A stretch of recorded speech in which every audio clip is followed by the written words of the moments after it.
ആശിച്ച മാരൻ അണയുന്ന നാളേത് ഇനി ആനന്ദം കൽവിൽ അലതല്ലും നാളേത്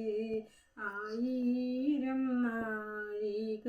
അപ്പുറത്താണല്ലോ മുഖം മാരാളും ഇന്നോളം കണ്ടവരില്ലല്ലോ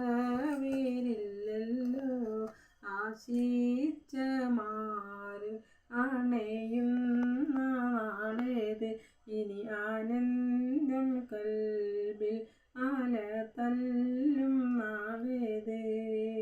ഇന്നോളം എൻ മണിമാരൻ കത്തെഴുതി